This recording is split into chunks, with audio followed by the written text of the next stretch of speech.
Yeah, you recognize this. Do you have one in your home? Do you have more than one? I have 4 in my 1-bedroom apartment, including this one that's now home to a dead roach. If I could be honest, I hate them. Call it Freudian if you want, but they just collect dust, they're an insect graveyard, and they're just ugly. So I'm going to start replacing them, and along the way, I'm going to find out why boob lights are on the ceilings of so many homes. Why are they everywhere? Why are they designed like that? And with all of your options when it comes to how to light your home, why? Just why? I don't get it. All right, let's be fair. We're going to call it by its G-rated term, which is a flush mount dome light fixture. But speak to any lighting designer or a contractor, and they're going to call it exactly what you think.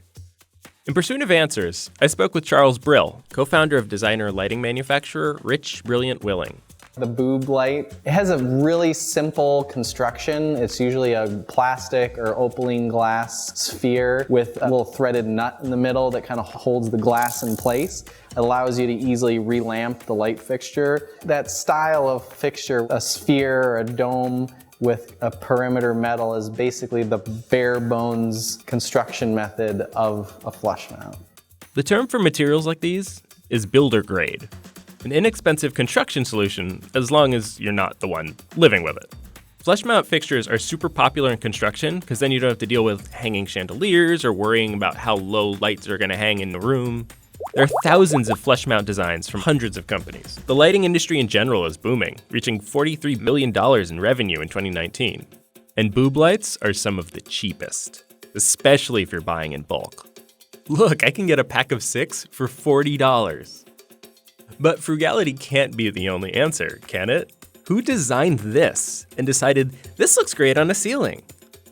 To find out, we have to go back in time. Or to your local craft bar. You recognize these, though, Edison bulbs.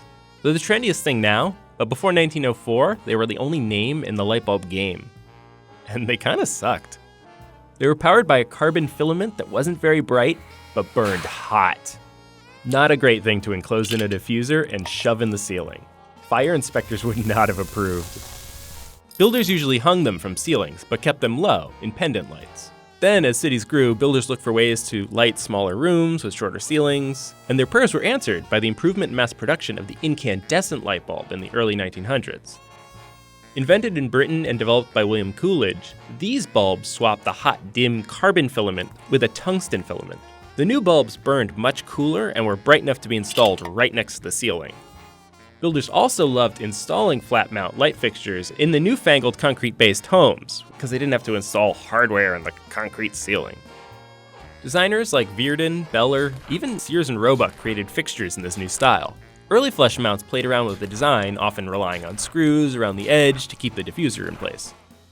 Finally, around 1930, perhaps as a result of some new technology making hardware smaller, an anonymous light fixture designer discovered that the finial could be placed at the center of the dome. This secured it in place, making it easier to swap out bulbs, and changed history forever. After that, it was game on for the boob light. The growth of the suburbs during the 50s saw a surge in construction and secured the light's position on hardware store shelves. Through the decades, styles came and went, but one thing stayed the same. This was the cheapest option. If you were building a home on the cheap, your ceiling had a boob light. Sound what, you may be thinking, and you're right. Besides being distracting, there's nothing wrong with relying on a boob light. The targeted lighting for a 100 square foot living space is 2,000 lumens, which a flush mount will do fine, but it's one source. From a lighting design perspective, they're kind of basic. When you start with a room with only a flush mount, the ambient light is created through the flush mount. To really define a space, you want to be able to wash the walls to define the perimeter of the space. Work with floor lamps or other track lighting that have a focal light to feature textiles on your sofa or an area rug. At the end of the day, it's not that I have anything against boob lights. It's that lighting, like everything, is an art form. It should serve as both form and function. And it's fine to design a light that stands out or blends in, but this does neither, which just makes it that much more confounding that they're everywhere. It's impossible to talk about lighting in 2020 without mentioning LEDs. They've been changing the game since the early 2000s. As of 2018, LEDs own 76% of the lighting market. As more new homes are built, the slim, barely there profile of low-power LEDs will inevitably push out the bulky boob light as the default ceiling light in newer homes. If you live with boob lights and you like them, you do you. But don't be afraid to consider alternatives. See what your local lighting shop has in stock. If the wiring is intimidating, there are even diffusers and shades that can fit easily over the existing fixture.